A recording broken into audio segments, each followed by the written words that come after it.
ஜோதி சிங் உத்தரகண்ட்ல இருக்க ஒரு மெடிக்கல் காலேஜில் பிசியோதெரபிஸ்ட் ஃபைனல் இயர் படிச்சுட்டு இருந்திருக்காங்க. டிசம்பர் 16ஆம் தேதி 2012 அன்னைக்கு ஜோதி அவங்களோட ஃப்ரெண்ட் அவீந்திர பிரதாப் பாண்டே கூட ஈவினிங் மூவி போயிட்டு 8:30 மணிக்கு ஜவஹர்லால் நேரு யூனிவர்சிட்டிக்கு பக்கத்தில் இருக்க முனிர்கா பஸ் ஸ்டாப்ல பஸ்ஸுக்காக வெயிட் பண்ணிட்டு இருந்திருக்காங்க. விக்டிமோட ஃபேமிலி இந்த கேஸை நடந்து 3 வருஷத்துக்கு அப்புறம் தான் அந்த பொண்ணோட உண்மையான நேம் ஜோதி அப்படிங்கறத ரிவீல் பண்ணாங்க. அதுவரை ஜோதி நிர்பயா அப்படிங்கிற பேர்ல தான் அழைக்கப்பட்டாங்க.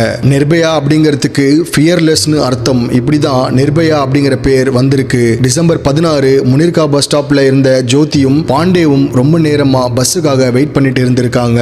நைட் ரொம்ப லேட் ஆனதுனால ஜோதியை தனியா விடாம பாண்டேவும் ஜோதி கூட துர்கால இருக்க அவங்க வீடு வரைக்கும் கூட போகலாம் அப்படின்னு நினைச்சிருக்காரு. முனிர்கால இருந்து துர்காக்கு 19 கிலோமீட்டர் டிஸ்டன்ஸ் இருந்ததுனால அங்க ஆட்டோ ரிக்ஷா நிறைய இருந்தும் கூட யாரும் அந்த நேரத்துல சவாரிக்கு வரல. இப்ப நேரம் சரியா 9:30 ஆகுது. அவங்களோட இரவை நரகமாக்கின அந்த பிரைவேட் பஸ்ஸும் இப்ப அவங்களுக்கு முன்னாடி வந்து நிக்குது. பஸ்ல இருந்து இறங்கி வந்த ஒரு நபர் அவங்க கிட்ட எங்க போகணும் அப்படின்னு கேட்டு பஸ்ஸுக்குள்ள 2 பேரையும் ஏத்திக்கிறான். உள்ள ஏறினதுக்கு அப்புறம் தான் அவங்களுக்கு தெரியுது பஸ்ஸுக்குள்ள அவங்க 2 பேரை தவிர வேற 6 பேர் தான் இருக்காங்க அப்படின்னு. அப்படி அவங்கள பாக்குறப்பவே ஜோதியோட மனசுல ஏதோ ஒரு நெருடல் ஏற்படுது. ஆனா அப்பவே ரொம்ப லேட் ஆகியும் வேற எந்த பஸ்ஸும் கிடைக்காமையும் இருந்ததுனால இதே பஸ்லயே போயிடலாம் அப்படின்னு நினைச்சு சீட்ல உட்கார்றாங்க. பஸ் கிளம்பி சரியா 10 நிமிஷத்துக்குள்ள அங்க இருந்த ஒவ்வொருத்தருடைய நடவடிக்கையும் மாற ஆரம்பிக்குது. முதல் விஷயம், பஸ் துவாரகாக்கு போற ரூட்ல போகாம வேற ஒரு ரூட்டை எடுத்து இருக்கு. அதை பார்த்து கவனிச்ச பாண்டே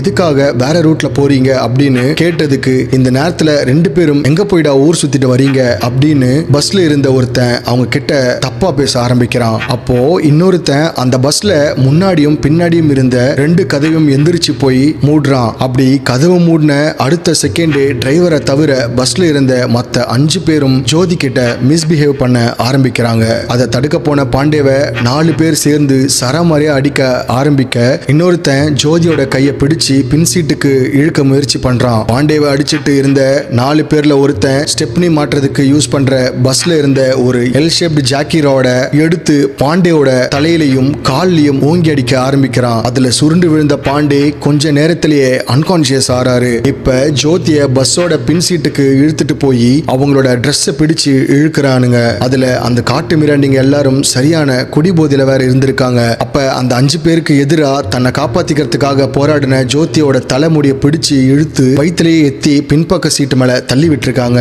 அப்ப வலியிலையும் பயத்திலையும் துடிச்சு கத்தின ஜோதியோட கதறல் சத்தம் அங்க குடிபோதையில இருந்த ஒரு வெறி நாயோட வெறிய இன்னும் அதிகப்படுத்திருக்கு.